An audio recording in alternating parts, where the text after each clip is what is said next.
Hello everybody, my name is Wilder, and Fire Emblem Three Houses is a game that I've been playing quite a bit and have been enjoying immensely. Quick thank you to one of my patrons, Blackfire Tome, for actually purchasing this game for me. I appreciate it so much.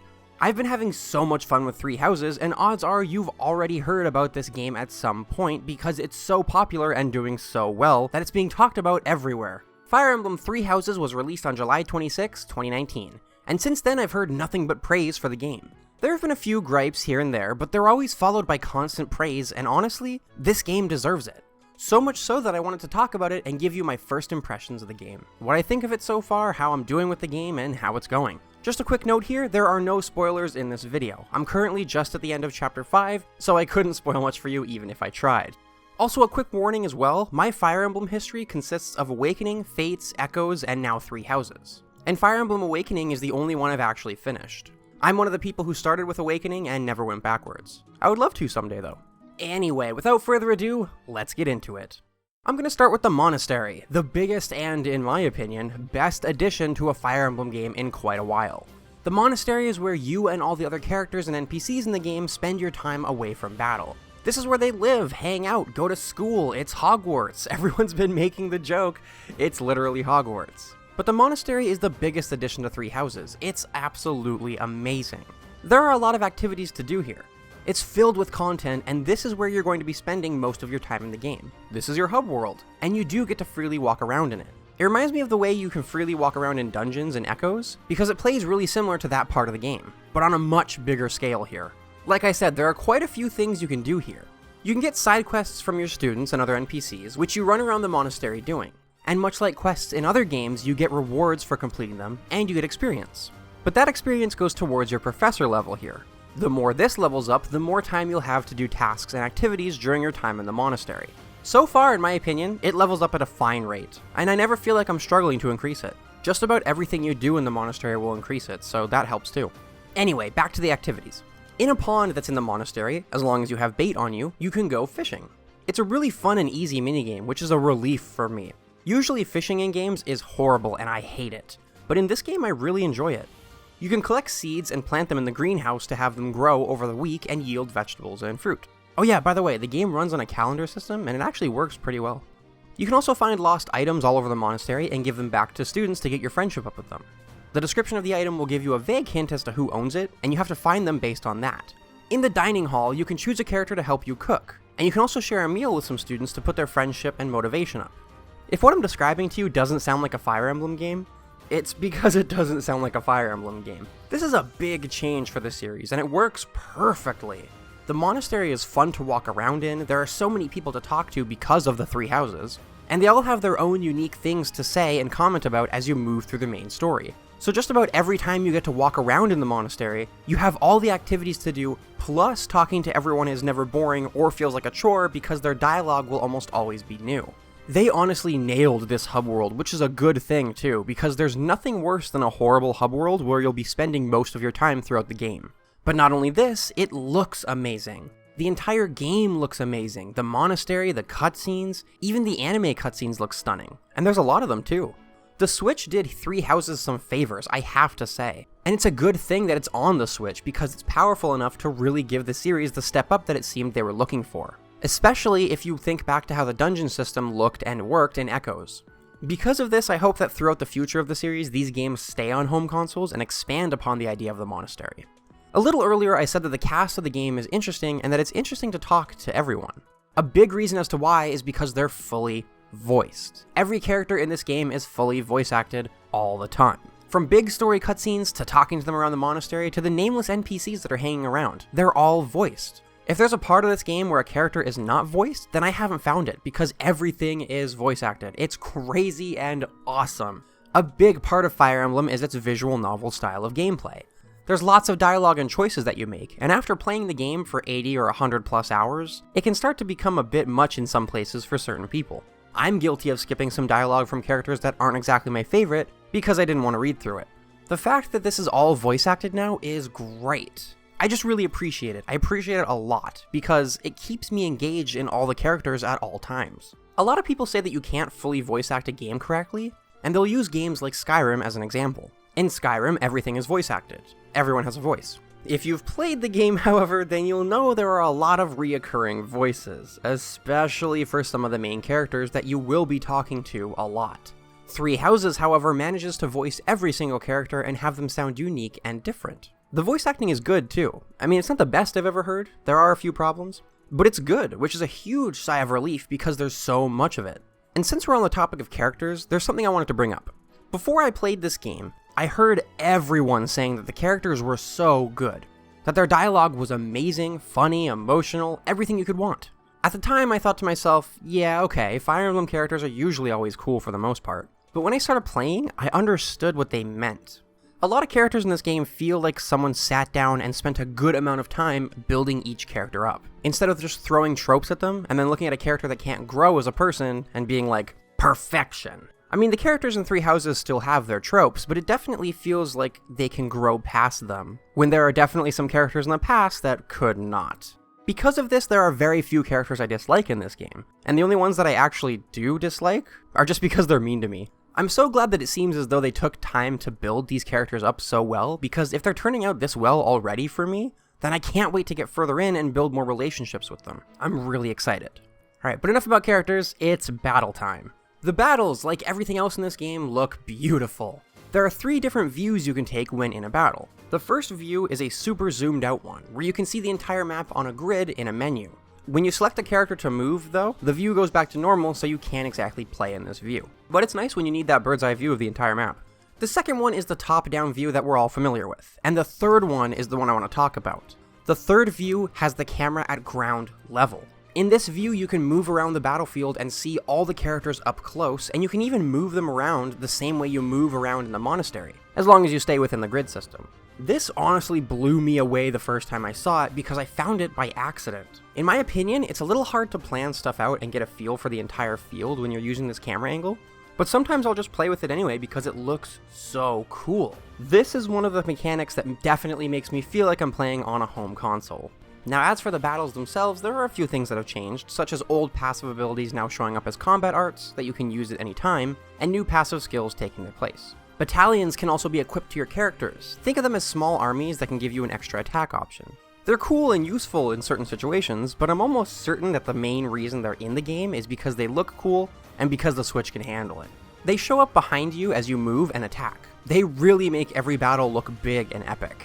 However, a very new story mechanic is that the main character is able to use something called Divine Pulse. You have so many uses of this ability per battle, and it lets you turn back time on the battlefield. So if one of your characters dies in battle, you can use Divine Pulse to go back a turn or two and plan your strategy accordingly. This ability is very cool and useful, but it can feel a little overpowered, especially because you can get more charges for it by playing through the game and doing stuff in the Monastery. It makes me never really worry too much about my characters or planning my strategy out wrong, because I can just turn back time if something does actually go wrong.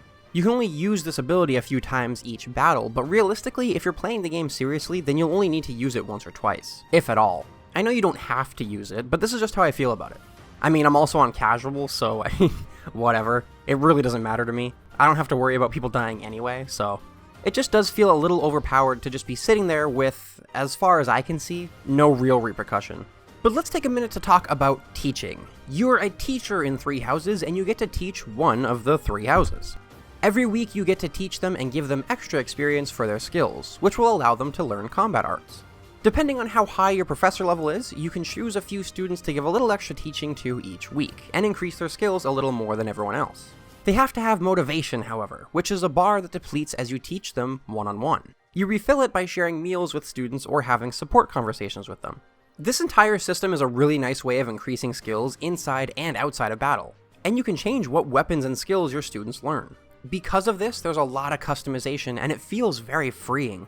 I love this system, it's very fun and very useful. So, I've talked about quite a bit when it comes to the game, and I've barely talked about the story. Part of the reason for this is because I haven't exactly made it very far into the game and can't comment on much right now. That could be an idea for a future video. But a big reason is actually because I've been having so much fun doing everything else that the game has to offer that I've kind of let the story take a back seat in my mind. I'm not saying that the story is bad or forgetful so far, not at all. I'm already very interested in it, and I already have questions and suspicions. But I've been having so much fun with all the other content in this game, which means that the side content was done right. So nothing to comment on about the story so far, but just know that this game is already doing just about everything right. Anyway, now that I've given this game all the praise that it definitely deserves, let's talk about the problems I have so far. There aren't very many of them, and none of them are very big, but I do have a few problems. The first few problems I'm going to talk about might be because I have 3 houses downloaded onto my SD card. I've heard that people who have the physical copy of the game haven't encountered these problems, but I'm not sure, so definitely let me know in the comments. But when I'm running around the monastery, I get a few frame drops, that's normal and expected. But I get some bad stuttering, so bad that you might be able to see it in some of the recorded footage I have. And all the monastery doors are closed, and as you approach them, they open up to give the game a very cinematic feeling while you're playing. It looks really cool. But one big problem I have with it is just one door. It's the door and the gate that leads to the cathedral. Sometimes when I walk up to them, they just don't open. I'll sit there and the loading symbol will appear on screen, but the doors just don't open. I actually have to open the map and fast travel in there because no matter how long I wait, it won't open. It's kind of ridiculous. Something that's really interesting though is that both of these problems only happen while the Switch is docked for me. It doesn't happen in handheld mode, which means that, for me at least, the game actually runs better in handheld mode. Again, I heard that these problems are only happening to people who downloaded the game, so let me know about that in the comments. Moving on to training your students, I said that it's very freeing and fun, and it is. But here's a problem I have with it. The game keeps trying to put them in a certain direction battle-wise, and it's always right in my face. The students have certain skills they excel in, and those skills will increase faster than normal, and ones that they're not good in that will increase slower than normal. In the same way, if a character is studying certain skills and you change them to focus on different skills that maybe they aren't the best in, and you take them off the track the game was sending them in, they can come up to you and ask that you change their skills to something else, something they would be better in. You can always say no, of course, but the game is just making sure that you build the characters in the right way based on their base stats. This is a nice thing to have for new players, but I just don't see why they went through the trouble of making such a great, fun, and engaging customization system for everyone when they're going to put roadblock after roadblock in my way when I try to use it. I know that each character has base stats that are built for certain classes and skills, but I just like the teaching system a lot and wish it didn't keep shoving the students in one direction, even when I try to make just small adjustments. You really don't have to listen to the game, so it's not really a problem, it's just something I wanted to mention here. Sometimes it really does feel like the system clashes with the characters more than it should. My next problem is with the main character. This is actually kind of a big problem for me. I wish that they were fully voiced and not silent. I don't have a problem with silent protagonists at all, and this isn't because the rest of the cast is voiced either. But in 3 Houses, it feels 100% useless to have the main character be silent. I only say this because of the options they give me. About 90% of the time, when I've been given a dialogue option, I've been given a dialogue option, just one. This has happened so much that it's actually starting to annoy me, especially in the support scenes that involve my character. I wish that they were voiced and would say all the dialogue that comes up in the single option, and then when it's actually time for me to make a choice, I can pick a response and they can just say that too. The protagonist being silent in this game feels completely useless so far, which really sucks because when silent protagonists are done right, it can lead to some really funny, fun, and memorable moments through dialogue options. Persona 4 is a great example in my opinion. It just seems so useless to me so far. Maybe that will change as I get further in, but it's a really big problem in the support scenes where I think these dialogue options should give me the most memorable moments. So I don't have much hope of it changing in the future for the support scenes, but I do for the story. And finally, the last issue I have is it feels as though they don't give you enough time to pick your house. I know this is so you can start going into battles and teaching your students, but I've heard that the 3 houses have very different stories, and because of that I really feel like they don't give you enough time to learn enough about the main characters to lock in a path for the rest of the game. It's honestly probably a non-issue for a lot of people, especially if you were keeping up with the information that was coming out about the game before it was released. But for someone who wasn't, like myself, it feels like I didn't know enough. By the way, if you're wondering, I had a huge tie between Blue Lions and Black Eagles. It was really close, but in the end I went with the Black Eagles. And so far I don't regret my decision. But anyway, Fire Emblem 3 Houses is already a fantastic and fun game, and I'm not even that far into it yet. I cannot wait to jump back into playing after this video is done, and honestly, this game is already on my top 10 games of 2019 list. No joke, it really is. If you are at all interested in this game, and you think that you would enjoy it, Or if you're a fan of Fire Emblem, but you weren't sure about getting this game because you weren't happy with the past few games, which is what happened to me, then I urge you to give Three Houses a try because I'm pretty sure you will not be disappointed. But there are my first impressions for Fire Emblem Three Houses. Have you played the game yet? If so, what do you think about it? Did you agree with anything I said in the video? Did you disagree? Let me know in the comments down below.